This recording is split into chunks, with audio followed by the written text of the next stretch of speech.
Okay, it's not gonna work.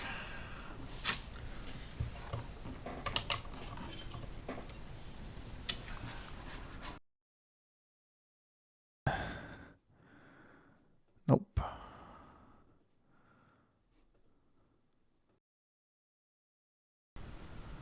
Okay, just give me a second. I'm trying to get this microphone worked out.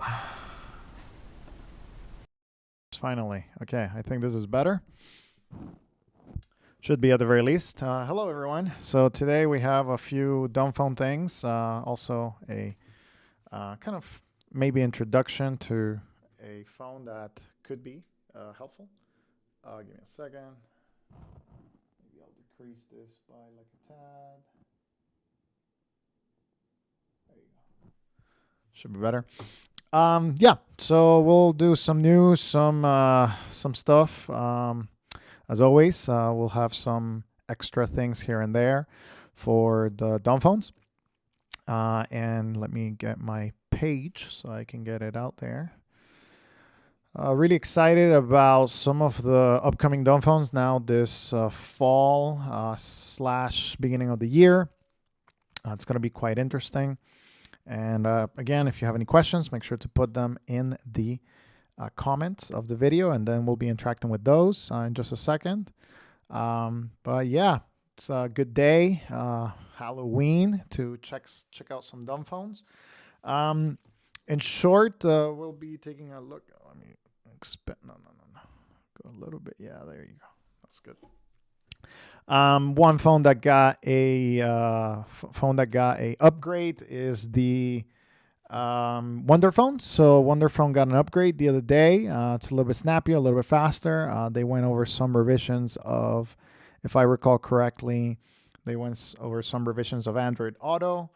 And yeah, good phone, the Wonderphone. I'm really excited. It's a flip phone style device with a pretty good battery life and a snappy, very fast operating system. So just keep that in your radar. Another phone that's still developing a lot is the Qi phone, as you see right here. Probably will have to charge it a little bit. Maybe it ran out of battery. But let's see. Make sure I have concluded my testing so far, and I'm essentially just waiting for them to finalize. Yes, it's out of battery, so let's put it a little battery in there to showcase it. Continue with upgrades of the Lightphone 3. Continues to be a good phone. But let's get started with news and upcoming Dumbphones, so you guys can check those out. Let's go back to our browser. So the first one is called the Meadow. This is kind of an extension of your device. So it's not a full Dumbphone, but it's more of an extension of your device. And essentially what happens is they mirror some smartphone apps and are able to connect to your device via kind of like secondary device, same number. So it's kind of like forwarding the calls from your main number. So that's kind of like something that they're doing within the app. Maybe they'll be able to connect with other devices as well, like T-Mobile Digits or AT&T Number Sync. So it kind of has a curated list of just kind of like the basics, so essentials for apps. It's based on Android most likely. So as you see, Spotify, Uber, calls, maps, some notes or messages, walking or running, software, camera, and that's the kind of stuff. So it's kind of like a companion device to your phone. And yeah, so it's not trying to replace your smartphone. It's essentially just saying like, hey, we're going to copy the good things, leave the other things aside. It reminds me a lot of the Rabbit R1 design. So, I have the Rabbit R1 here. And essentially the Rabbit R1 is a device that is kind of squarish and it has a screen, and then you can use it, whichever way it is that you want to use it as a device. So it's kind of like very resemblant of that. So this device came into my view a few weeks ago, and yeah, it's very interesting. It's very different. I think it's a good concept, and we need more of these concepts. People sometimes want to take out their smartphone, or want to keep their smartphone, but maybe they just want to break without having to replace all of their ecosystem and lifestyle. And I think this device kind of accomplishes that. It gives a little bit of a semblance of something that you can do with kind of both devices. So very interesting. The price a little bit high in my opinion at $399, but I understand, it's a different form factor, it has a camera, they have to optimize for the apps. So, I get it. It's more squarish device, so definitely is going to be a contender for many of you who have the need for certain apps, but don't want to have other apps on your phone, right? Then you can pre-order. So right there on the batch, you can go through the pictures, how the device looks, etc., etc. Again, very squarish, is essentially a Android device that just connects to your phone. You can pre-order for $399 and ships March. The only thing that I have a little bit of a doubt is this part right here. It says 1 year free membership. I don't know what that means. I try to steer clear from devices that have subscriptions. That's just my personal kind of like thing. I don't like subscriptions. I don't like some of that stuff. If the subscription is mainly for the LTE, right? So it's just like, hey, you buy it, you get some of the stuff, get the Uber, get the whatever. But it's mainly for something along the lines of kind of like, hey, it's just a connection. Then I'm fine with it because like it's okay, right? Like, it's added service. You would have had to buy a different phone line to it. So, it kind of works. But if it's kind of like a subscription to work, then I don't like that. Here's a full app list: phone, camera, Uber, Maps, music, Spotify, podcast, notes, fitness, clock, and weather. So, probably they're going to expand this, a few more apps here and there. I don't think they'll go super, into the Android ecosystem, but we'll see how hackable it is and, see how it all works out. So check it out. A good device coming up soon, Next in the list is the Zinwa. We are at 7 minutes, so 8 minutes. So here, let me put it on the timestamps. So the Zinwa is a revival of the BlackBerry. So Zinwa Q25 is a revival of the BlackBerry Classic. And this device is excellent. I think it's already in testing and is going to be delivered very soon, probably early next year, now towards the end of this year. So essentially, it's a BlackBerry phone with the Android operating system. So what they have done is, essentially rework the motherboard, look into the prototype, and they're going to start flashing this, mass producing it, and delivering it now this upcoming months. You can buy it as well for $420. Ship new orders this September based on sequence. It's already past September, so I don't think they have really started, but I'm pretty sure it's going to happen very soon. We actually have prototypes and working devices. I can show you. So returning Retro, one of the friends of the channel, he got a new, or like one of the tester units, and here it is. I'm going to put this link and in the comments. Give me a second, get me to the comments so you guys can check it out. And yeah, I'm really excited. It's super cool to see a revival, of a device. So here we have kind of like, here, let's see it in action. Let me not get copyright strikes. So as you see right there, it's a full working BlackBerry Q20 or Classic, of the old style, and it has the system working, right? So like, here, let's get to trackpad, maybe here. So there it is. As you see, you can shop around, navigate, go to like the different things. It selects, it clicks. You start to have communication with people. You can open apps. And yeah, I mean, I think it's excellent. You can, again, check out the video. I'm going to put it in the comments. So just give me a second so that I can get that. Let's see. Video details. Boom, right here. Okay, perfect.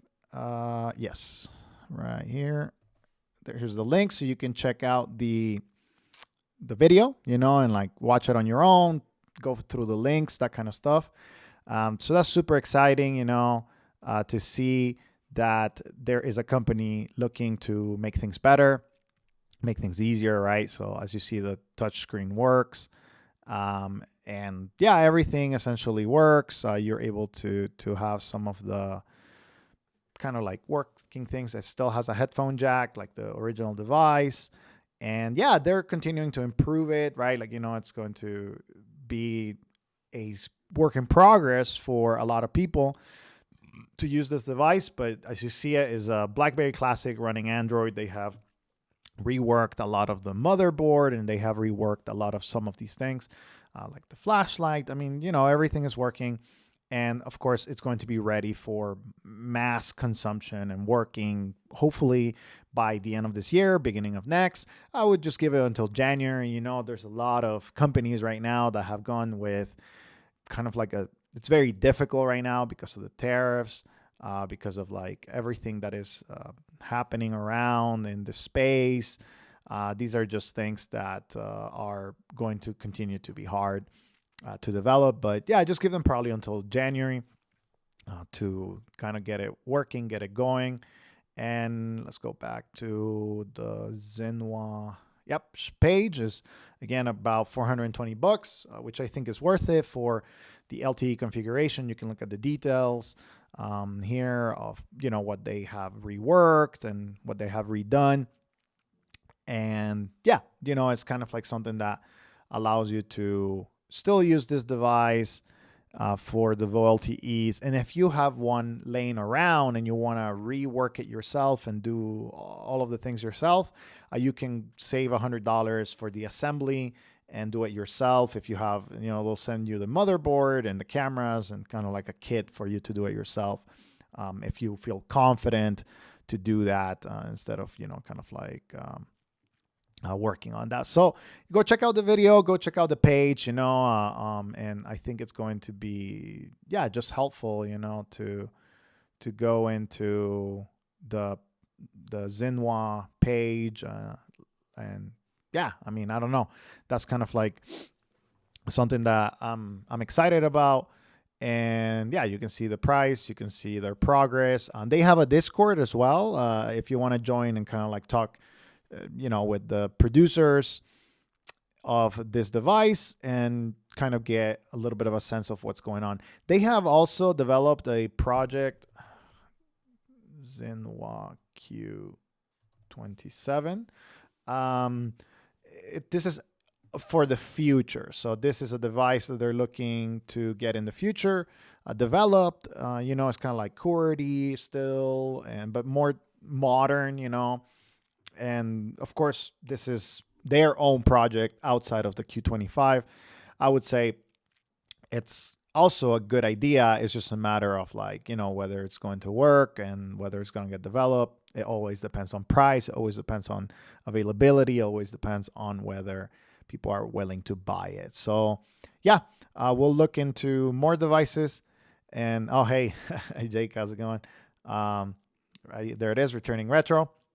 And yeah, go check out his video. You know, he had one of the tester units, and you can kind of like go take a look into it. Next up on the news at 14 minutes, we have the Xiaomi F25. So the Qin F25, 17 minutes. Qin F25. I'm getting this device soon. You know, probably next week. I'm going to start my testing. I'm excited about it. It is a little bit larger than I would prefer personally, but it does have a bigger battery this time around. So, you know, I'm kind of excited to test that out. But as you see, the Qin F25 has a massive back, you know, kind of camera. It's a smaller smartphone, you know, it's not necessarily a dumb phone, right? But it's like a hybrid device. But I'm excited because these devices usually kind of tell us what's possible in the world, like, you know, of keypad devices. It gives us a little bit of like a taste of like, hey, you know what, if a company were to do it on their own and have a little bit more reliability, we definitely want that. But the Qin F25 at $200. I think shipping is quite expensive. Yes, right here, $32. Again, due to tariffs most likely, or you know, this kind of stuff happening in the world. But yeah, you have the new phone. The Qin F25 is going to be a good device, and I'm really excited. You know, I'm really excited. I will always get it from the Qin Global Store right here. Qin Global Store is the official seller, I believe, for this phone, and I will definitely go to get it from there. And they come in kind of like different configurations. There's some Hebrew keys and there's some Russian keys as well. So yeah, highly recommend you take a look into it. There is already a video out there from the official store, I believe, showing how it works. I mean, essentially it's a F21, but better specs, newer, better screen, faster, you know, a little bit more flatter design on the keys. That's something that I'm actually interested to see how it all works. You know, if the flat keys are similar to the F22, or they maybe have reworked it and do it a little bit better. But I'm kind of excited about the device. It's a little bit more compact per my initial responses or initial kind of like taking a look into it. I also got the K25, which is more squarish device, as you see right here. And I'm excited to see how different it is, how it all works. And, you know, the screen is definitely probably a little smaller, not super massive like the F22. If you remember, the F22 had a massive, F22 Pro had a massive screen, and I personally didn't like it. So it was kind of like not my vibe.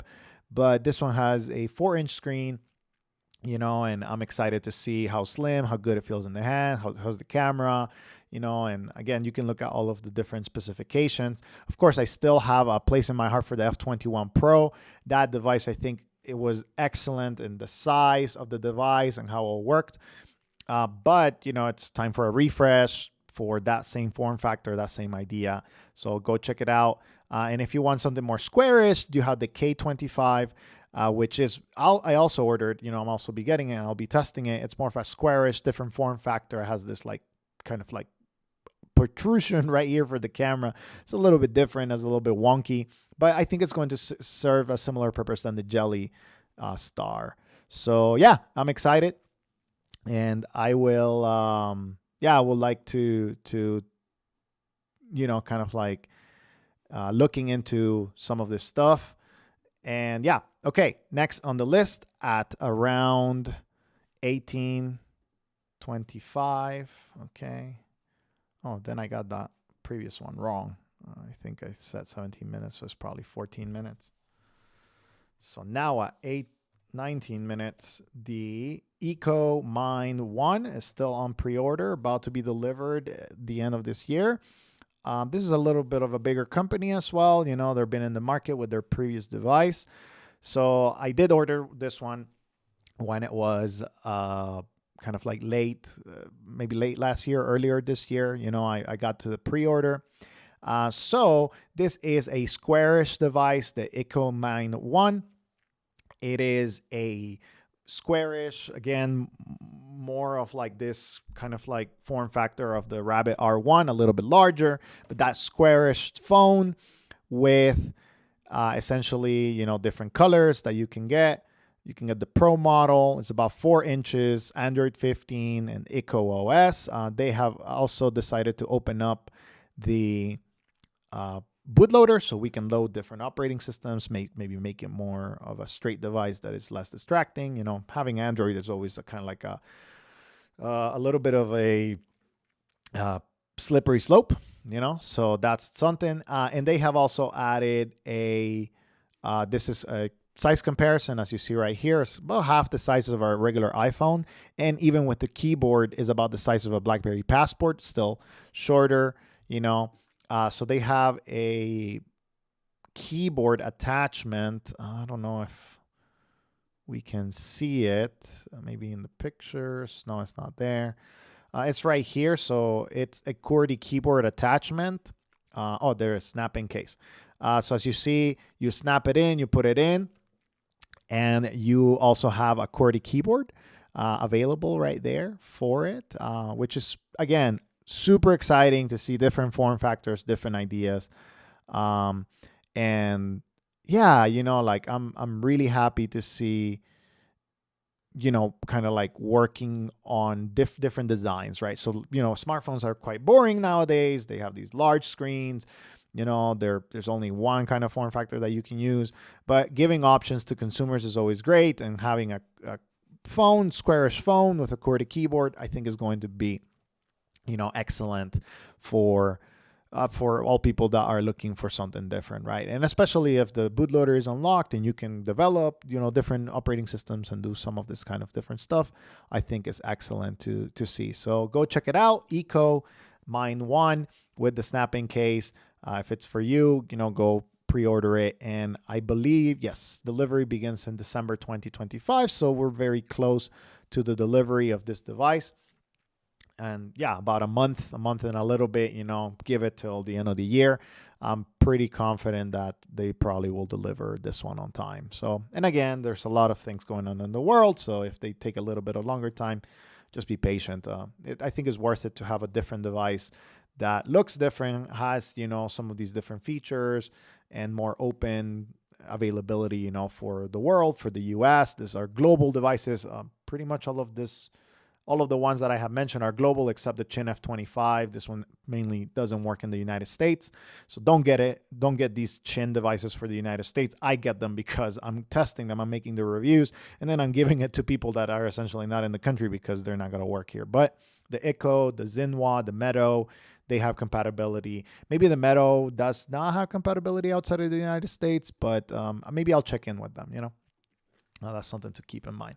Last but not least, on the news, we have at around 22 minutes, we have the Sidephone. So Sidephone essentially has begun their pre-orders. So if you are in the United States and you're looking for this device, it's a competitor to the Qin F25, but more of a homegrown device, right? So you have the essentials, you have Proton tools, you have miscellaneous, and they're working in progress for a lot of these things.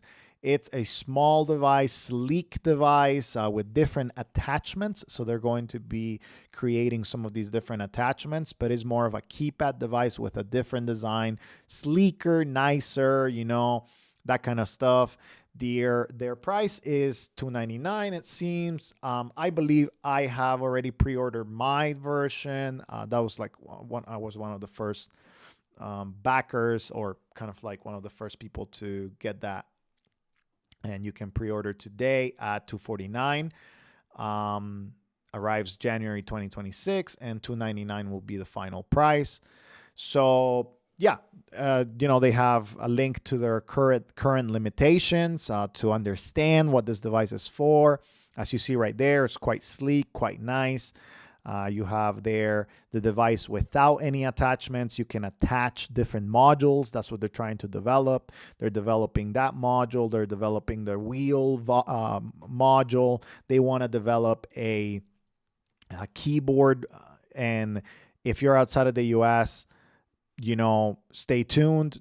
So far, they're working on the US version, and they're probably going to get into a global version quite soon after that. But again, it's kind of like, okay, what do you expect? What do you want? And yeah, it's kind of like interesting to see all of these different devices, different form factors, different manufacturing devices. But I'm excited about their product because it is made here within North America, like the design, the thinking around it. They're not rushing anything. They're trying to be as thorough as possible. And I've been talking with the guys. It's LTE compatible, Wi-Fi, Bluetooth, 2.8-inch screen, so even smaller than this 4-inch screen from the F25. So it's a little bit more compact device, right? And as you see right there, you can also look at the limitations, which should take you to a Reddit post. Okay, current limitations, you know, essentially what's going on, limitation, device on the logo, RCS, you know, like all of that kind of stuff. And yeah, I mean, they're sharing good, the bad, the ugly, you know, all the good stuff that they have been working on, but also some of the limitations that they have due to the realities of the market. So yeah, 100, you know, percent interested in supporting small companies that want to do right by the community. They're listening to the community and putting out the updates out there. Yeah. Let's see if the Sidephone, yep, Sidephone got some batteries. So now we're going to get to some demos. Those are the news that we got so far this month. And yeah, I mean, there may be other devices coming out soon, you know, other ideas. Actually there's this dude that's trying to do something with like a smartwatch case or a smart earbuds case. I looked into it. I don't think it's out yet, but once it's out, you know, I'll put it out there for the community to check out. So if you have any questions, make sure to drop them. We're about to get to them. I see one question already that is still kind of like in progress. I'm going to update you on that in just a second. So good. I see the questions. All right, we're going to start Q&A now at 26 minutes after we got over the news this month. Let's see. 26 minutes. Let's just put 27 to be safe. Q&A 1. All right, cool. So let's get to questions. All right, so let's see.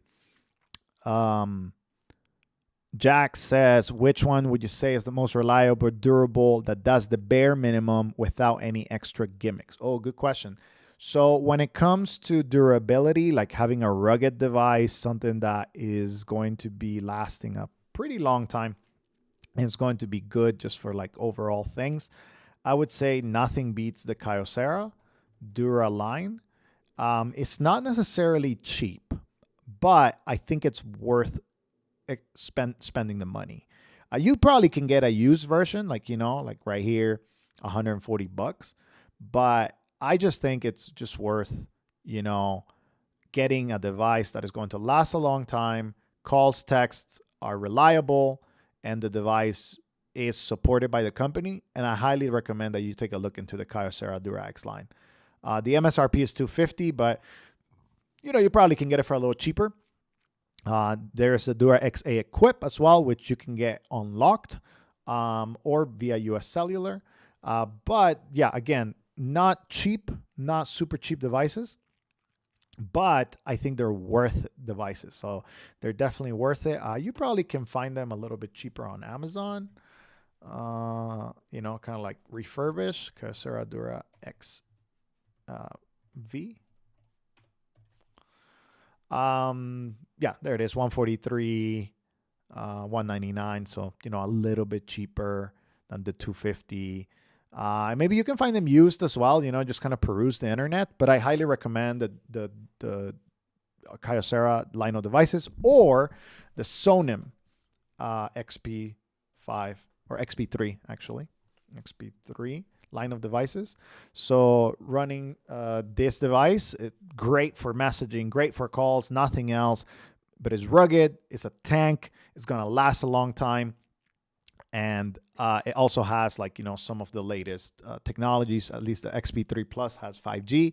So if you need a hotspot, you need to run a different device out of that, it's going to do it without any issues. So those are the two that I would like first come to mind. I'm like, they're not super cheap, but they get the job done. Now, on the cheaper side of things, if you straight, like, literally get rid of all the bloatware, you get rid of all the stuff from it, the S22. So let's see if we can find a good price cat S22. Yeah, at 130, I don't think that's worth it personally. I just don't think it's worth it.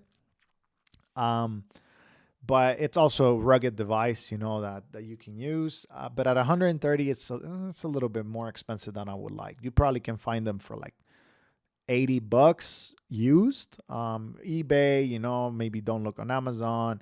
And I would say that's also, if you like remove everything, like, so you kind of like go through it, delete all the applications and just leave it talk and text, I think it's also a strong contender. And yeah, the Nokia 2780, I think for calls and texts, I think it's pretty good. It's pretty well built. You know, it's not super rugged, but I think it's definitely a good option, right? So yeah, those are the ones that come to mind when you're thinking like, hey, calls and text, just basic device. There's a Sunbeam F1 too, but like that's more expensive for like simply calls and text, you know, if you don't want anything extra, right? So yeah. Okay. Let's see. A good flip phone. Alnova says a good flip phone model that can use Uber, WhatsApp, and a banking app. Okay. So flip phone model, if you are in the United States, probably a Cat S22 was going to be your contender for this rugged device. So, you know, kind of like get the Cat S22. Don't get the Uniphone. I've been seeing this, like, you know, they kind of rebranded it. Get make sure that is the Cat brand. And you may have to look it up somewhere else. So if you're in the United States, get the Cat S22. Highly recommend that for kind of like that middle smart device that has access to some of these apps and whatnot. You say Uber, WhatsApp, and a banking app. So you're going to need definitely GMS services for that. If you're outside of the United States, the Alt MIV style folder 2 is going to be your strongest contender. It has access to all of the different things. You can get it in black or white, you know, whatever it is that you want. It's a Korean device. If you're outside of the United States, you get the Alt MIV style folder. You can also get the Alt MIV style folder 1 for cheaper, right? But I would say the Alt MIV style folder 2, getting the more recent version, it's definitely worth it. And you have all of the applications. You can use it on your area. And yeah, I mean, make sure to check the bands, LTE frequencies on your area, corroborate that is, you know, the right thing. But I would say that's probably your best bet. That's what I would get because it has the touchscreen, is easy to operate, easy to navigate. You have Uber, you have WhatsApp, you have your banking app. If it's outside of the US, if it's within the US, Cat S22. Let's see how much is running on eBay. Cat S22, 130. Yeah, about 130. So there you go. Oh, there it is, $95. See a pre-owned one right there. Has the CAD logo. Make sure that has a CAD logo. Don't get one that doesn't have the CAD logo. You know, so yeah, kind of super excited. Look it up. Make sure to get the device that works for you. Yeah, so that will be my recommendation. Okay, let's see. More questions. Does the Qin S25 work with Verizon? I think you mean the Qin F25. No, it doesn't. No, that device is now for the North American market. Cat F125. We got a question about that. Yes, so there is a new Cat F125 device. You can look it up. And here is a kind of like, you know, pictures of it. This device has been, so it's a different company now using the Cat name. So they license the names, you know, to a kind of like, again, a different device. It's a different look. So as you see right there. And we can find some of the specs. Let's see. Where is the specs? I have been told that this is going to be released sometime in January, but again, nothing is final. Let's see, Orbic. Yes, that's correct. Orbic has bought this device, and you know they're getting some new stuff. I saw somewhere somebody, maybe it was on the Dumbphone subreddit. Let's look it up. Somebody put the specs. It has a bunch of bands. They're looking at it at a global release. And I think they're going to have success. You know, it's just a matter, you know, let's see. flip phones take. I think he said my flip phones. My take. There it is. This dude. Let's see. Somebody here. Maybe it wasn't here. Aha, there it is. Boom. There it is. We found it. Let's see if I can. There you go. So maybe you can see that. Yep, better. So this is the Cat F25. It's still going to be a rugged device. It's meant to be that, but it's more optimized. So, storage and RAM, 4 gigs instead of 2 gigs when the Cat S22 was released. It was a 2 gig device. Then you have a bunch of bands. As you see, 4G LTE, 1, 2, 3, 4, 5, 6, 7, 8, 12, 13, 14, 66, 71, has the 2G bands, has 5G bands. It does have the touch LCD screen, 2,500 milliamp hour battery, removable battery. It does not have a 3.5 millimeter headphone jack. A little bit of a bummer, but not the end of the world. But yeah, you have a better device, Qualcomm Snapdragon 4450, Android 15 operating system. There is a lot of good coming from this device. I believe that by Mobile World Congress is going to be live. As you see right here, it says launch Q425. That was the goal, but I've been told that that's not going to be happening, and that it's going to be early next year, but we'll see. For all I know, they just release it and they're like, hey, let's give a surprise to the customers. But I'm really excited. I hope it happens. And if I get any extra information, I'll let you guys know. Whether it's coming out, whether it's not, gonna work out. So F25, excited. It's going to be definitely another device, depending on the price, that is going to be, people are going to be looking into it. Okay.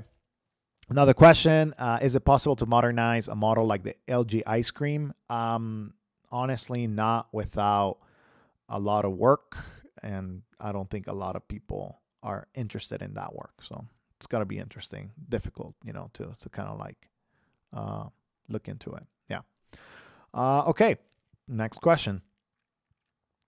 Let's see.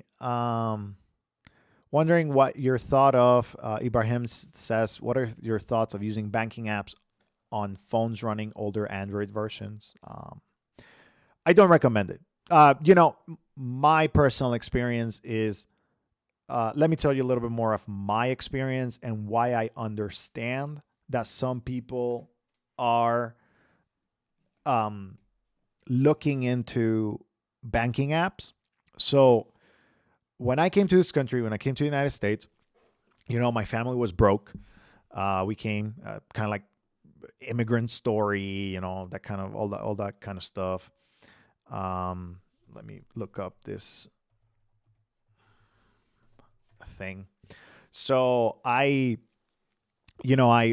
looked into the reality, right? So I grew up here in the United States. When we came, my parents had to get jobs. We didn't have money. And I remember getting hit with overdraft fees, right? So it was very common for me to get hit with overdraft fees because I didn't have enough money to purchase something, but then the bank gives you a little bit of money and then they charge you extra to kind of cover those fees. And you're kind of in that dance, back and forth. So I get it. I get that most people want to know how much they have in their bank, in their bank before they spend money. So let me say that I 100% understand that kind of where you're coming from for most people, that want the banking apps for those reasons. Some people want it for convenience reasons, right? So you want to have a kind of a play on your money, or maybe there's fraud transactions. So, you can lock your card. There's a lot of pros to having them, but I wouldn't put it on a device that is older because of security protocols, number one. But what I want to encourage you to do is to get a handle on your money. I think that's something that our society doesn't do well.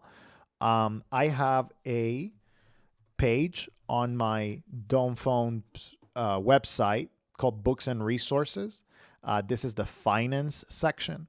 And I highly, highly recommend that you get a hold of your money. Money is one of those things that is hard to understand how it works, and that is hard to understand how to make sure that it works for you and you're not working for it. And I highly, highly encourage you to get a hold of your money, because once you do that, you have a system, right? You have a system that you are able to not worry about it, not need to track it all the time. And then having a bank app is not important, because you know where your money is going, you know how you use it, and you know you have protections so that it doesn't get taken advantage of. Tools that can help you with that. If you have a Dumbphone, there is this person developing right now this budgeting system called Textbooks, and you can text essentially it, and it will kind of tell you the remaining balance. So this is a text-based. You input the amounts. It's not syncing in the background or anything.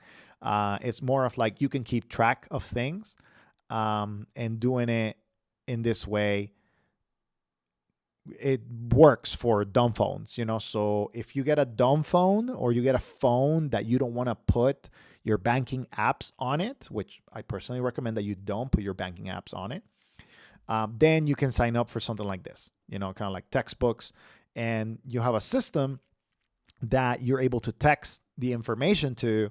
You put in the information, you say like, hey, I got a paycheck, and then that automatically gets added to your bank. And then you don't have to be checking back and forth, like, all of these transactions and stuff like that. So 2 recommendations. Number 1, don't put banking apps on devices that are older, first. Number 2, get a hold of your money, get a hold of your money psychology.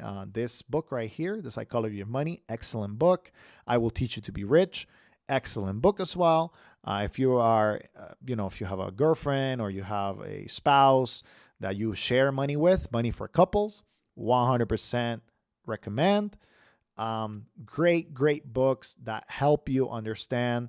And once you kind of graduate from understanding your money, you get to The Simple Path to Wealth. Great book about investments, great book about financial independence, how to build a rich life, the rich life that you want to have, and not, what society wants to turn you into it.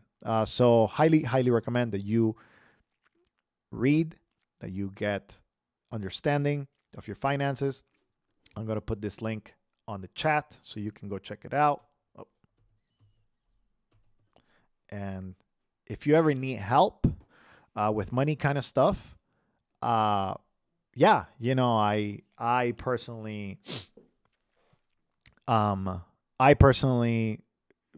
work in this space. I work in the money space, and not on banking or investments or that kind of stuff. I work in actually helping but organizations be able to manage, have a hold of like their psychology. So if you ever need help or just tips, or you just want to have a conversation, of how to change the script that you've been given, I will be very delighted to help you, in this area of life. I think it's one of those areas that once you get ownership of, you open flexibility in your life, and flexibility allows you to do, so many things. So don't put bank apps, get a hold of your money. And those are my, advice. That's my advice. Yeah. Okay, cool. More questions. Let's see. Dura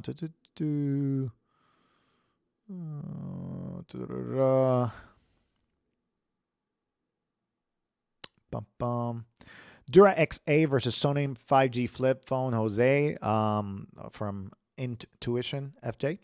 Highly recommend that you go with the 5G phone, but that is if you don't need any extra utilities, no apps. I'll send the textbooks link. Somebody asked it. Let me put it. Yeah, join the beta, test it out. I think it's a clever system for those of you that want to keep track of money, but you may not want to. You don't need an app or something like that. Cool. So Dura XA versus Sonim. Yeah, I think the Sonim has advantage because of the 5G connectivity. It's more modern and better for the purposes of like hotspotting and that kind of stuff. So I would say so. But if you need to connect, maybe you want WhatsApp, maybe you want another app or something like that, just an extra utility here and there, I will go with the Dura XA personally. Yeah. How's Sonim compared to Sunbeam? Sonim is definitely more rugged than the Sunbeam, but Sunbeam has the advantage of better software, right? So you do have the Sunbeam F1, and they do have better software because they are constantly updating it. So the Sunbeam Wireless, you can go into their updates, and their latest update was October 2025. Boom, right there. So very recent. They updated APNs for Spectrum, fixed the bugs, clashing a flashlight to turn back on. They added the latest software updates with the new menu theme. And yeah, I mean, they're continuing to make it better and better and better. And you also have calendar sync. They just added that back in July. You also have updates for their Horizon series back in July as well. So they're usually making more updates. So if you want a phone that is getting more features or better, more stable things, Sunbeam. If you want a phone that is just for calls, just for text, more rugged, then the Sonim is a better choice. So yeah, that's where I think. Okay. Any good e-ink for reading books? What about the Mudita Compact? Yeah, good question. So as always, I tell people go to the forums for Mudita if you want to get a read on kind of like looking into the Mudita Compact, some of the issues, some of the good things. Some people put their kind of like experiences, right? Group messaging, somebody didn't get it to start, that kind of stuff. So I recommend you go take a look at their forum.mudita.com, and go check it out. So on the e-ink world, there are 3 devices that I recommend. So the minimal phone, this one has an asterisk. Yes. Okay, so number 1, this is not a perfect phone. It's my work phone, just by all intents, just to say it out there. But one thing that you need to understand is the scale of these companies, right? So minimal phone has a lot of issues right now when it comes to shipping. So, like they're working a lot of their shipping out, they're figuring things out. I want you to get a scale. This is 5 people working on this device. When it started, it was 2 people, right? And there was a lot of concerns from the community. And they shipped the device, number 1, which is freaking impressive in a year. And it works. I use it as my work phone and it works. Is it perfect? No, it has a lot of issues, and they have had some issues with some orders, but to be honest, which company hasn't had? Like all of these small companies have had a lot of issues in this past year with shipping and fulfilling and, getting all of these things. Even the light phone, light phone, Mudita, minimal, like they all had kind of like, oh, is it late? Is it here? That kind of stuff, right? So I would recommend it with a grain of salt, and maybe you want to wait until they sort out some of their issues in shipping, right? But they're a real company. They're delivering a real product. It's just a matter of whether you trust them or not. But I recommend it because it has good e-ink capabilities. Not the best, but it has good e-ink capabilities with a lot of utilities. Second one on the list, Mudita Compact. Excellent device. I really think is it's definitely a different purpose, right? It's more calm. If you want to get the X straps, you have to side load them. But it works. It has full actual e-ink. So the minimal company uses e-paper, not full e-ink. So not certified e-ink. So second one is the Mudita Compact, for kind of like e-reader or e-ink system. Very clear, nice. They continue updating. You know, do you trust the company? Always ask that question. If you do, I personally do, then go ahead and ship it. You know, get it for your country, right? So boom, right there. You can get it for the United States. Add it to cart, purchase it. So that's the second company for e-ink. And the last one is books. This is not a smart device company, as in like it's not a phone. It's more like an e-reader, right? So if you want to actually have an e-reader, you get the Books Palma. It's gonna be fast. It's gonna be a great e-reader for on the go. Maybe it's you have a flip phone and you have this e-reader with all of the smart stuff. But their technology, they're always improving it, and it's fast. You know, it's fast. It's not too expensive, and you can get the Palma 2 or the Palma 2 Pro. This one comes with color, right? And it's going to be very capable, right? So it's going to have that ability to, do all of these things. Again, it does not have, it's not a phone. So it's more of like a companion device for the purposes of reading, kind of like looking into it and that kind of stuff, right? There is another one. But I personally, again, what I like about books is that they incorporate maybe other utilities. But if you want the Remarkable, it's going to be a little bit more expensive. But the Remarkable, the new one, I think it's Move. Yes, the Paper Pro Move is a writing device, is an e-reader device. You can put stuff in it to read. And yeah, it's great. I mean, you can take notes. It's mainly made for notes, but you can put folders. You can put, your kind of stuff. Things that I don't like about them, as we talked about before, subscription, just kind of like something that I'm not necessarily happy about, but yeah, it's kind of like, hey, you have the ability to do your colors, you do your notes, you do everything that you need to do with the device. It's more of a companion, right? So if you want phones, minimal, Mudita. If you want companions, Remarkable, books. That's kind of where I land. And again, don't get a phone from a company that you don't trust. Or if you want to maybe test it out, if you trust them, maybe purchase it with a credit card. And if they don't ship it to you, you got a chargeback, instead of a debit card, which would use, kind of like your money and not give you anything back. So there is another one, the Big Me, but I wouldn't get the color version. So there is this Big Me e-ink smartphone. Don't get the color version. That's just my personal recommendation. I have the color version and I don't like it because it's not clear enough. And I think the Big Me Hybrid Pro, the non-color version, is just better, in my opinion. So like if it does have, it's just a large device, so I don't necessarily like that. But don't get the color version because it's not as clear or as great as it could be. So personally, I would go with the black and white version.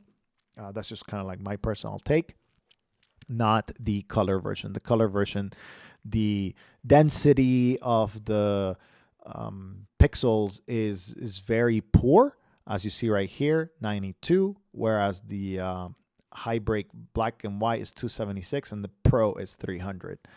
So yeah, I recommend that you kind of steer away from the color versions, and that goes for pretty much any e-reader. All the color versions are just not ready for prime time, in my personal opinion. They're not there yet. So yeah, so those are kind of my recommendations for phones, for e-readers. That's where I would look into. There is also a great channel about e-reader products. His name is Voya e-reader. My Deep Guide. That's what it's called. My Deep Guide. This dude is, he's great when it comes to videos about this kind of stuff. I'm going to put it in the comments.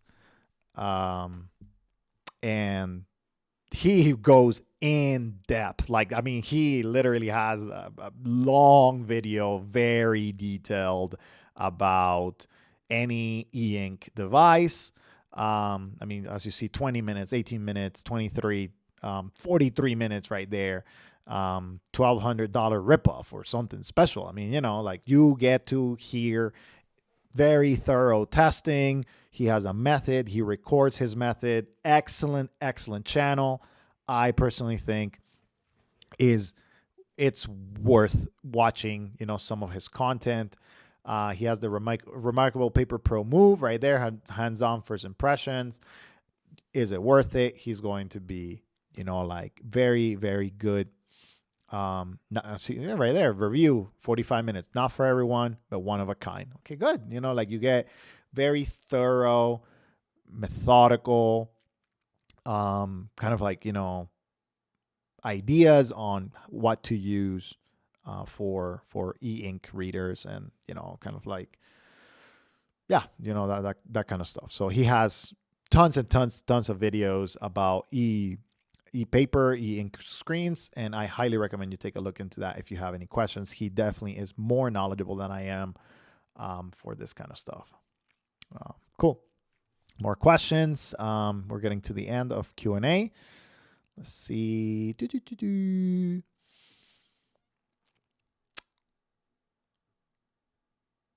What's your view on owning multiple dumb phones? I personally like to swap between phones depending on what the minimal amount I need is. Well, number one, I think that's a luxury, right? Like, you know, if you're swapping between phones, like, I mean, the reason why I created the Dumbphone Finder is for people to find their perfect phone, right? And there's a lot to choose from. Actually, I need to do my update this weekend. I'm going to be adding some extra devices, you know. But yeah, you know, I think everyone should have, in my opinion, a device that is not ruining their lives. And maybe you need a smart device, but it doesn't have to be in the form of a phone. So the way that I advocate for a lot of people who need a phone, right? Like, you know, maybe they need some smart utilities, is just get a tablet, you know, like have a phone, like a dumb phone, you know, that you use is your primary thing. Is not exploiting your attention. It's not doing all of these crazy things to your brain. And then the way to kind of think about it, in my opinion, right, is to kind of go through having a utility device. Let it be a laptop, let it be a connected tablet. That way you offload all of those things to a smart device. You know, you have it with you for a case of emergency. You need something, you need to snap a picture or whatever. But your main utility for your phone, the main thing that you do is calm, and it's not exploiting your life. If you want to have multiple dumb phones, I mean, fine. I think it's your personal choice. I personally think you should have something that is better for your well-being, and then you have something that you relegate for smart tasks. And the larger that device is, the better, in my opinion, because that way you're not pulling it out all the time. So one of the problems with smartphones is that they're pocketable, right? So you bring them with you. But if you have a tablet, you're not going to bring on a walk, right? Most likely you're not walking around with a tablet, you know, just with you. You're probably going to put it in a bag, right? So it's a way of your sight, is a way of, you know, your reach, you know. So personal opinion, yeah. Why do you think there isn't a big market for Android-based flip phones in the U.S.? Seems like there are more options outside of the U.S. Culture. I think it's just culture. You know, we haven't gotten to the point where most of our aging population wants something that is more comfortable, more pocketable. And I think in other parts of the world, they just kind of innovate and they get more of those alternatives, and they're like more kind of easy to access. So that's why they want to do it. So yeah, that's something that, you know, is something that's interesting. You know, I agree. There should be a bigger market for Android-based flip phones. But also, you know, the Android-based flip phones that we get are not great. So, you know, it's kind of like a hamster or like a chicken and egg problem. Like The phones that you have are not great. Therefore, people don't have a good experience with it. And because they don't have a good experience with it, they don't want it. When people have a good experience with it, they get reinforced and they're like, oh, yeah, I have this great experience. Okay, we need more of this, right? So the market kind of speaks more in that area. So, yeah. Okay. Hopefully, we'll see a bigger market for Android-based flip phones in the near future, hopefully. Yeah. Okay. Let's see.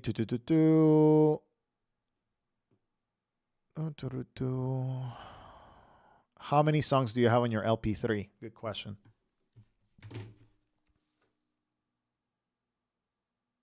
Let's see. 1, 2, 3, 4, 5, 6, 7, 8, 9, 10, 11, 12, 13, 14, 15, 16, 17, 18, 19, 20, 21, 22, 23, 24, 25. And then I have a full album that's about 7 songs. So about 32 songs and 1 audiobook. I can show you. So this is the Lightphone device. And boom, right there. So this is a full album and 1 song. And then I have all of these different songs right here. About 32 songs. I actually have to confess that the only reason why I have this exact or like this number amount of songs is because I only use my songs when I run. So I have the exact amount of songs that will be for a 45-minute run, a 20-minute run, and an hour and a half run. So, and the album is my 45-minute run. So I actually had to finesse with it because technically the video is like 60 minutes. And yeah, kind of like, but the first 15 minutes or like there's a portion that is not songs. It's just somebody talking. So I had to like, kind of like go up for it and delete that portion. And then the song starts. So, I only have this kind of like playlist that I created. And then I have an audiobook that I just loaded today, actually, or last night. It's called Life After Cars. It's talking about automobile issues here in the United States. And it's quite interesting, actually. So, yeah. Cool. Awesome. That's what I have. I have way more podcasts though.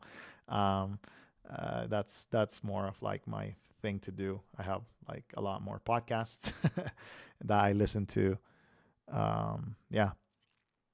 Why then? Oh, actually, I don't know. Oh, that's interesting. Yeah, some of them don't have the download thing. Maybe it just hasn't synced. I'll probably just reload it and it'll download it. Haven't. As you see, I don't listen to much music. Not very into music myself. Okay, cool. Next question. What's your favorite Dumbphone? Man, that's tough. So, I mean, I use the Lightphone 3 personally. It's my device, my personal device. Then I use the minimal phone as my work device. But I would say some of my favorite phones are kind of like smart and in between.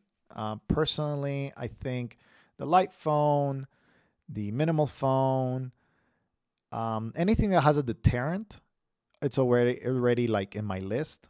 I would say another one that I do like, and I ran with this as my work phone for a long time, is the Jelly Star. Here, I'll show you so right here, Jelly Star. Great device. I love it. Very good. And I would say the Mudita Compact is another one. It's good. It's a good device because again, e-ink is a deterrent, and I like devices that have deterrents. For the longest time, my personal device was the Lightphone 2, so I definitely have kind of like a place in my heart for that device. But I would say, yeah, so anything with e-ink is definitely on my favorites list. Mudita, minimal, light phone. Anything that's very small is also on my list. Jolly Star. And then Light Phone 3. I like the Light Phone 3. It's very good. So around those lines, if I had to pick only one, I'll pick the Light Phone 2. If I could only pick one phone, I'll pick the Light Phone 2. And that's because it has all of the basic features I need, and it has a great size. The size, oh, chef's kiss. Like, I mean, it's so good. Like, I love the size of the Light Phone 2. Small, compact. Honestly, I would still use it if it had better battery life. I think that's my only thing with the Light Phone 2. My Light Phone 2 was a 2-day device. My Light Phone 3 is a 3-day device, 4-day device sometimes, depending on how much I use it. And that personally makes a difference for me. That's why I use the Light Phone 3, honestly, today. It's not necessarily because of the faster screen refresh rate or any of that kind of stuff. It's mainly just the battery life, you know? But if I could have a better battery life Light Phone 2, I will go back to it in a heartbeat. 100%. Yeah. All right. Last question for now. It says, what do you think of the TIC Mini M5? A decent device. I just wish that they supported it more. So it's a very good device. I think it works here great in the United States. I just wish that they supported it more. I always had to go and like Google there, or like go here and go to this channel, like their channel, to figure out if they have done a update. And let's see, about M5, we made a video to rescue the phone. M5 update is here 5 months ago. I mean, I just wish that they did the updates more often, you know? And clearly they ran into an issue. But, you know, like their phones cannot be used after flashing. We made a video to rescue the phone. You're going into like random drives to flash your device. I mean, like, I just don't think that that's like the best way to use your phone. You know, I mean, like, you're going into a Google Drive from like this important files and restoring your device. I mean, like, that's just not a great look, you know? So I would rather just have just a device that I can use without the need to do all of these tricks. So yeah, maybe it's a good device. I just wish they support it better and they updated it better. They have, you know, more transparency and that kind of stuff. So yeah, there you go. That's kind of like my thoughts. One last thing before again, we'll do another Q&A. I did a video earlier this week on the 1% method, and I'm doing a presentation of this very soon. This upcoming weekend, tomorrow, yeah, the 1% method. But I wanted to showcase you my presentation. I'll put it on the links. Let's see if I can find it. Copy the link. Perfect. And you can go check it out. But I kind of wanted to present it to you guys. I think I wanted to talk about this. A lot of people ask me like, hey, how can I get rid of my addiction to my phone? You know, that kind of stuff, yada, yada, yada. And yeah, you know, like, oh, some of you are checking it out. Cool. Let's present it. How can I present it? There it is. Does that work? Let me see.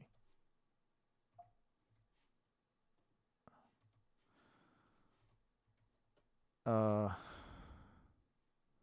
don't even know. Okay. And you can copy this presentation, by the way, like if you want to present it to your friends, you know, that kind of stuff, adapt it, you know, I don't mind. Can you see fully? Can you see the full thing? I don't know. Let me see. I'm going to just assume that it works.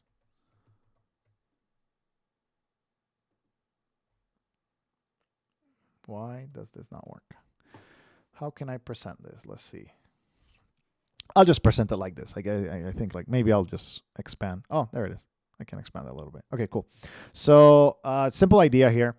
You know, if you have never heard of the 1% method, I put a video, like a reflection video earlier this week, but you know, it's just a simple thing, right? So like I'm going to start with a question, can you solve this riddle? I'm not seen, but I'm always done, followed by many, avoided by some. In the morning, at night, or the day's middle, I'm in action, a pattern, a little riddle. What am I? You are a habit. Yes. So a lot of people ask me like, hey, how can I get rid of my addiction? And I think what most people need to understand is that your addiction is a part of a habit, right? So, and three things that are important to know about habits is that they're malleable, they're magnetic, they're meaningful. This means that they can be shaped and reshaped with small changes. It pulls us back because of the rewards they promise, and they stick when they connect to our sense of identity. So when you're trying to make a change in your life, what's easiest is, for your brain, that is to do an identity-driven change. And you're instead of focusing on what you're doing, which is what most of us do. So what we do, we are going to focus on who you want to become. So instead of saying like, okay, how do I reduce my screen time? You need to ask the question, who do I want to be?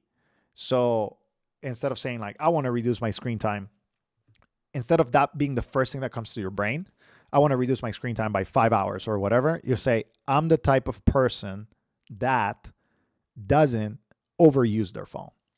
And this is where the 1% method comes. So this is where the math kind of like comes around. If you improve a habit by 1% each week, it compounds. And by December, so if you start in January, you're about 67% better than when you started. So I'm going to put some examples in action. I'm personally trying to do this one, hydration. I'm trying to drink more water. So if you assume that, you drink 1 glass of water per day, it's about 16 ounces, and you want to get better 1% each week, you start by saying, believing it. You have to believe it first. I'm the type of person that drinks water. So if you're the type of person that drinks water and you improve 1%, by the end of the year, you're at 26 ounces, almost, getting to that double of what you're doing. Same thing with exercising. I'm the type of person that exercises. So you walk 500 steps a day. You end up walking about 900 steps a day by the end. So it's just 5 minutes, right? And when it comes to phone addiction, and this is very real, you're the type of person that controls your phone use. Tech does not dictate what I do. So if you have screen time of 7 hours, which is the average American, by the end of the year, you have dropped about 2.3 hours a day if you improve 1% per week. And what that means is essentially you're dropping 4 minutes per day. So instead of focusing on this big change, like, hey, I'm going to drop 3, 4, you're just like, okay, you know what? I'm going to do 4 minutes this week, and I'm going to find a different activity to do. So I have 4 minutes to do something different, to do something better with my time. Instead of doom scrolling for 4 minutes, I'm going to go cook. I'm going to go walk. I'm going to go do something that I really enjoy for those 4 minutes. And then all of a sudden, you're in a good spot, right? And then you start decreasing. So the first week, you just drop 0.7 hours per day, then 0.65 hours per day, and now 1.6 hours per day, and then 2.3 hours per day. So you go down to way less, right? I probably will need to convert this to hours and minutes so it makes sense for my audience. I forgot to do this. I was just kind of like doing calculations off the cuff as I was preparing the slides. But if you just start with 4 minutes, like that's 1% of 7 hours, 4 minutes a day, a week. And you say like, okay, this week, 4 minutes, next week, 8 minutes, the week after that, 12 minutes. It's not unapproachable. And then you can find stuff that, you really want to do. After that, I highly recommend that you take a look into putting habits on your calendar. If you don't have a calendar, you don't have a system. So my wife says, if it's not on the calendar, it doesn't exist. I'm presenting this to friends so they know who Melissa is. Some of them don't. So, I got to put it right there. But I highly recommend that you put this into practice, start small, and you're not looking at the high, big goal of like, oh, I want to reduce my screen time by half, instead of just like, hey, you know what? I'm going to do 4 minutes. I'm going to start small. And then here's a reading list, some books that you can take. Highly recommend that you read them. This one is actually one of my favorites lately. It's called Robin Hood Math. It's about mathematics, algorithmic realities, and how to take kind of like your ownership of your feed and like, your math. And there's a lot of good stuff. Scarcity Brain. So definitely a highly recommended list here. And you can adapt this presentation. You can copy it and maybe present it to your friends. It's habit change, right? So the more you change your habits, the better you're going to feel. The better you feel, the better it is for you and for the world. So I hope this was helpful. Just wanted to kind of like chat about this. I do have a blog post about this as well. I'm going to include it on my newsletter. I think it's this one. No, it's not this one. Yeah, this one. It's a podcast actually as well. I wrote a full thing on the 1% method, calendar, the map for the 1% life. You really need to have a calendar. You need to get ownership. I personally didn't, to be frank with you, I didn't have a hold of my calendar. I didn't do it well. And it was definitely something that I had to learn. I had to learn this skill of, just doing things in a methodical way, in a way that makes sense, in a way that, things are well done and thought out.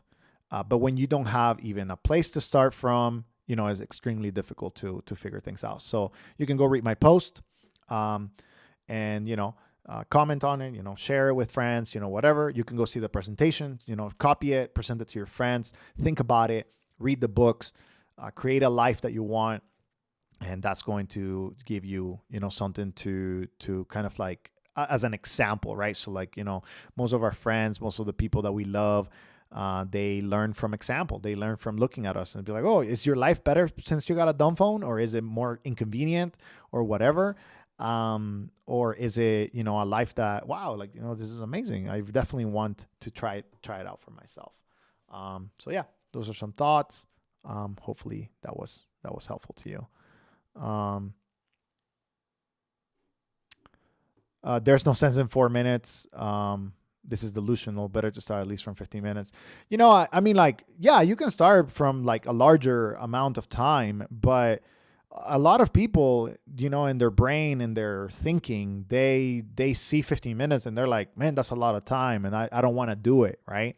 So you have to start with something approachable and like, build upon it, right? And yeah, I mean, if you feel like, hey, 15 minutes is something that's going to stick a little bit more with your personality, yeah, I mean, go for it. The more time that you recover from your life online, the better it is. But sometimes it just doesn't work for everybody, right? So you kind of have to do what works for you and what you kind of like feel like it's going to be a more sustainable path for your life. Keyphone, yes. Let's do some demo stuff. Let's put it in there. So just some minor demo. Let's put it in the timestamps. 118 demo. And if we have enough questions, we'll go back to them. So there you go. All right. Let's see it.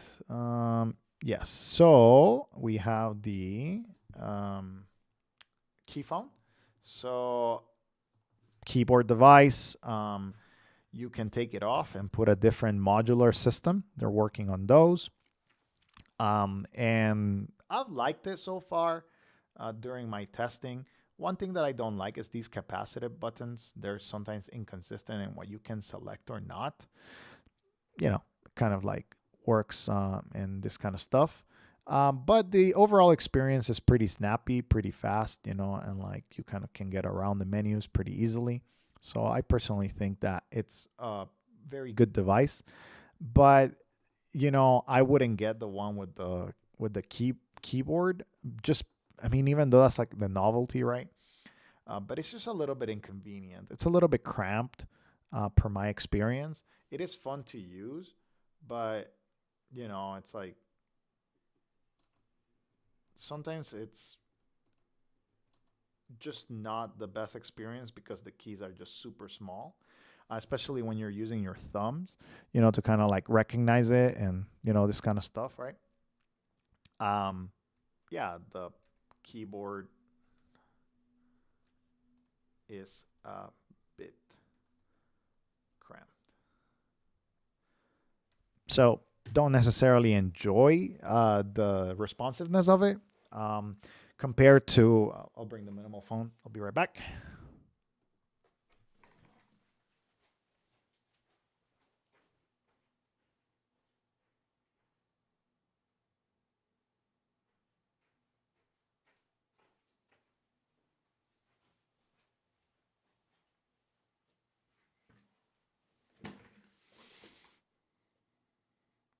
So we're back. Let's compare it. So this one right here, it's just a random number, or not even a number. But as you see right here, it's more spaced out on the minimal phone. And whenever you're typing, you have way more travel.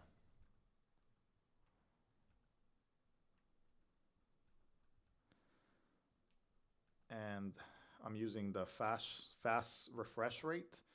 Yesterday I was using, or when I did this kind of stuff. So yeah, it is definitely more spaced out. And as you see here, this is more crammed. And of course, like, I mean, the devices are smaller, right? Like, so this device is way smaller. It's a little bit thicker, you know, just a little by a little bit. So it protrudes a little bit more. As you see, this one kind of is flatter.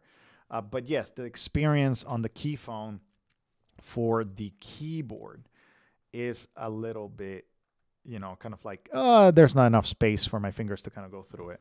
Whereas like on the minimal phone, there's a little bit more space, you know, and like everything feels a little bit more kind of like the distance, right? So just some thoughts for the device if you've been looking into it, right? So this is the faster screen refresh rate. If you see my latest update on the 6 months, I was using the slow refresh rate, but on the fast one is, you know, way faster. So yeah, there you go. But I'm excited about the software that they're building. So what I'm excited about the key phone is not necessarily the keyboard, not super excited about the keyboard, but I'm definitely excited about the software experience that they're building. I think it's definitely robust and very, very useful, you know, for, you know, kind of like just digital minimalism and, like, you know, looking at like, oh, a snappy device, you know, very easy to use, you know, that kind of stuff. So, you know, they added, I think they added something. I don't remember what they added, but it was kind of maybe on the calendar side of things or whatnot. But as you see, it's like very snappy, very easy to use, very solid. But I will get the T9 version. If you're going to get the key phone and get all of these restrictions, I would instead get the T9 version. It's just going to be better. It's still going to be snappy, still going to be easy, but it's just going to be like a better experience overall, in my opinion. You know, so as you see, yeah, super snappy, super nice, very easy to use. Maybe I don't have the full brightness up. That's that. Let's see. So you can see full brightness. No, it is a 100 level. Yeah. Adaptive brightness, you know, depending on the environment. As you see right there. It kind of went down, but it can come back up. And then the Wonder Phone is kind of like the flip phone alternative to the key phone. And they just did an update, and it's quite fast, you know, very, very nice to use, very simple. You know, I'm definitely going to be recommending this one a little bit more. Need them to do maybe a few more things for calendar or sync, you know, and that kind of stuff to be a full recommendation, but they're heading in the right direction. So really excited about that. What else? Oh, I do have something. Where is it? Be right back.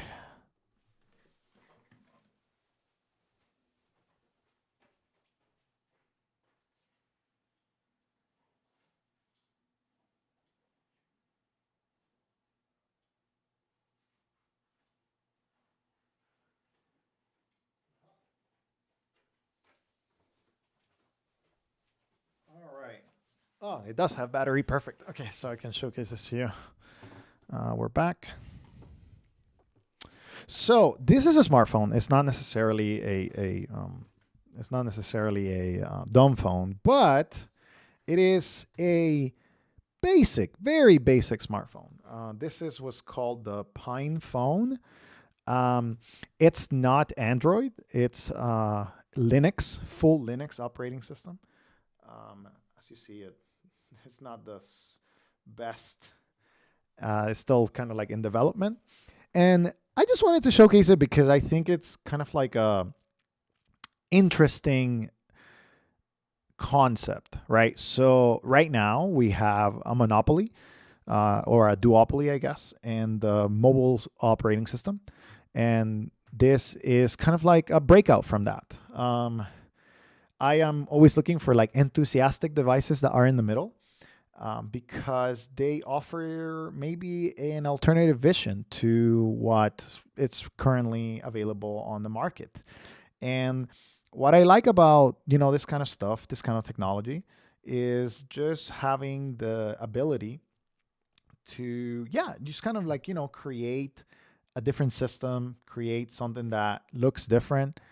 Um, and I'm super excited to maybe see the development of this. It's going to take time. It's not going to be perfect, but I have been testing some of the robustness of the operating system.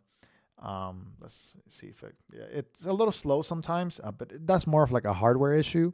And I personally think that as more development is done on these kind of devices, the better it's going to get. So yeah, here, let's go search. Oh, there it is. It's a website, and it's not a dumb phone, but I think we need to develop alternatives for operating systems in order to create better dumb phones. We need alternatives from Android and iOS. And looking into this project has given me some ideas to be like, oh, you know what? Maybe we can look into some different operating systems for dumb phones. I mean, like this device is quite packed, when it comes to the specs. But what if we could run, maybe a smaller version of this and just have some of the basic utilities, but with Linux on it, right? So, Linux runs pretty much on anything. As you see, this is a sports page. And, as loading, it's definitely slower. But what if you create something that doesn't need a browser, just has the files, just has the basic things, but because it's Linux, it's updated kind of like on the back end, and it has, some of these other utilities. So, there you go, maps. It's kind of open street. And yeah, it's super exciting to see some of these platforms flourish. So I'm excited about that. Yeah, that's all I have for today. One more thing, I think that I see some questions. So if you have questions, make sure to put them. We're about to close in a little bit. But one more thing that I don't have access to it yet, but I've seen it in reviews and I've been seeing it, pop out. It's going to come out for Europe very soon. Really excited. Is the HMD Touch 4G. This device is based on RTOS, so it's not based on Android operating system. But I'm really excited about this. It's made by HMD. It does have some good things. So like the way that I think about it is, this is the first dumb phone that you can have some compatibility with smartphone communication. So one of the big issues right now that we have is RCS. As we have talked about in the past, I have a full video where I talk about RCS and how to disable that so that you don't have issues with your dumb phones. But these guys came out with something called Express Chat, which is essentially an app that your friends on a smartphone can also download, so you can have cross communication with a smartphone and a dumb phone, right? So this device has the chats and you're able to kind of like have some of these things. As you see right here, the Express Chat app is free to download Android and iOS devices. So you can get it on Google Play and have a app that is not reliant on WhatsApp, right? So, you're not relying on a big platform, but this small platform is now creating that back and forth between a dumb phone and a smartphone communication, which I think is very, very massive. So right now it's only available in India. It's a very basic phone. It's touch-based. It has cloud phone apps. I have some cloud phone coverage in the past. And I'm really excited to see where this goes, because having the communication taken care of. Like you don't need RCS, you just need the Express Chat app, which you can just be like, hey, it's just like WhatsApp. I mean, it's just like a different service. Yeah, but you can communicate with me, right? That was one of the pain points in the past, that people couldn't communicate with others because of, text messages, unreliability, yada, yada, yada, et cetera, et cetera. Now you can have video calls and voice messages with the Express Chat users. So I really think that that's amazing. It's coming into Europe probably sometime in the near future. And once it comes to Europe, I think it's going to be expanding that release. There's some videos already on YouTube from Indian tech tubers, and you can go check them out as well. But I'm kind of excited to see where this goes because, it's like it's a small, compact device. It has potential, to be revolutionize the Dumbphone market because of this Express Chat app, right? You have the ability to chat with your friends regardless of whether they have a Dumbphone or they have a smartphone, depending on what you want. So there you go. That's all I have for today. We do have a few extra questions. I'm just going to kind of leave them there, answer them, and I'm not going to make a second Q&A. Timestamp, since it's going to be short. First one is, do you have high hopes for the Sidephone? Jason asks. I do. I actually do. I think it's going to be a great device. It's a great team that's developing it. I've met with Chris a few times now. He came here to the Denver area to just hang out.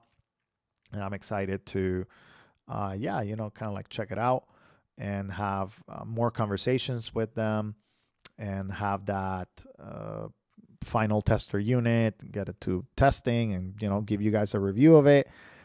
And yeah, I'm super, super excited with that. So Sidephone has, I have high hopes that it will deliver and it'll be a good intermediary device, good hybrid device. Yeah. So good. Kudos to them. Second one is, did you give away those 5 Sunbeams I had? Yes, I did. I actually have 4 Sunbeams still that I haven't been able to ship. Those addresses were international, and it's been a pain right now. Shipping international is such a pain, guys. Oh, Lord. Like, we have so many issues here in the United States with our system of sending items internationally. I'm still trying to figure it out, but I'm hopefully going to figure it out by next week. I talked with my friends at the UPS store, and they said that they were going to figure something out for me. Last time I got quoted ridiculous amounts for shipping. So I'm working with one of my friends at the UPS store. They already know me because I've shipped, different devices for giveaway. And yeah, I will be posting this hopefully soon. I have these 4. They're here on my desk as a reminder that I gotta get it done, but I'm still waiting on my friends from UPS to give me a good rate. They talked to one of their clients, and he has a international shipment thing that they're gonna try to like lump me in with, so that I'm not paying like $150 per box. Literally, that's what they were quoting me, $150 per box to ship it to different parts of the world, And I was just like, these phones are $150. And if I'm not able to figure that out, I'm going to be talking with the companies to see if we can send some of these devices internationally.